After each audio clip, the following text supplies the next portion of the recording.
Hello mga kahagard! Ayan na naman tayo.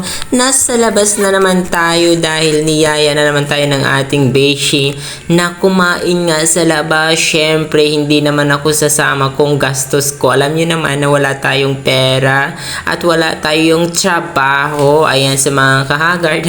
Ay, gusto ko lang mag-thank you sa aking mga beshi na nanglilibre lagi sa akin ng pagkain at dahil alam nila na hindi pa ako kumakain at alam nila na wala akong pambili ng pagkain.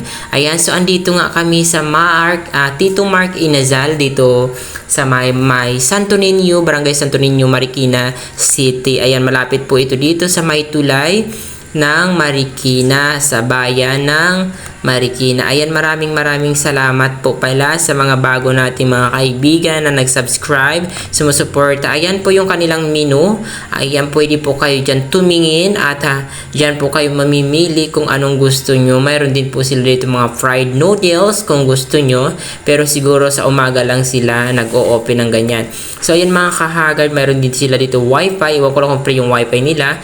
Ayan, grilled hungry. Ayan, mayroon pa sila dito mga note mga ganyan. So, ayun mga kahagard, naka-order na ngayong aking beshi. Ayan, so nag-aantay lang kami na dumating. Ayan na nga, dumating na nga ang kinaaantay-antay naming pagkain mga kahagard. Ayan po yung Tito Mark Inazal, which is yung pagkain nila. Ayan, hindi po yan sunog, ganyan lang po talaga ang kulay ng kanilang manok. Ayan na po, kumakain na po yung ating mga kasama dyan, which is di naman po namin talaga yung kasama, mga katabi lang and nakasabayan lang. Ayan na nga si Haggard Queen. Sige, lamon ng lamon. Ayan, at yung tawag doon sa anong tawag dyan sa kaninay na kulay dilaw. Ayan. So, sige, kakain na tayo. At mayroon din silang free na soup. Free din yung sabaw nila mga kahagard. Ayan. Unang subo sa inyo. Ayan. Kain na po ng kain hanggat may pagkain. Ayun nga po, niyaya ako ng kaibigan ko. Dahil hindi pa daw nga siya sasaing at natamad siya magsaing. Ayan mga kahagard. So, ayan. Ang laki ng mga subo nila. Ayan.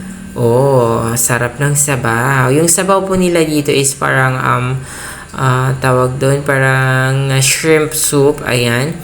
Pero masarap naman, masarap talaga. Ang daming kumakain dito. Blockbuster yung kainan na ito dito sa may tulay malapit, mga kahagard. Ayan. So tamang picture lang habang kumakain. Sabi ko sa kaibigan ko baka hindi na tayo makauwi dahil yung pagkain natin is dilaw. Charot lang.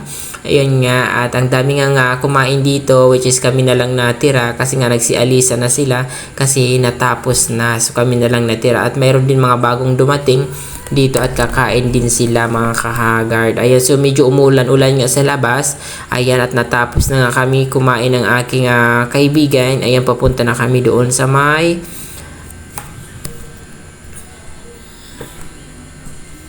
at ayun na nga mga kahagard, umaambon-ambon pa. Ayan, nagtakip na sa ulo ang aking kaibigan. At ayan, naka-face mask na rin ako mga kahagard. At lalo hindi ako makahinga. Ayan, so umuulan-ulan na nga. Papunta naman kami doon as usual sa may Changi. Kasi lakad-lakad muna kami kasi sobrang daming kinain. Sobrang busog na busog talaga para medyo matunaw kasi gabi na rin. Mahirap matulog ng busog na busog. Ayan, maraming salamat ulit sa aking kaibigan na nilibre talaga ako ng food. It's a big talaga thanks sa akin, no?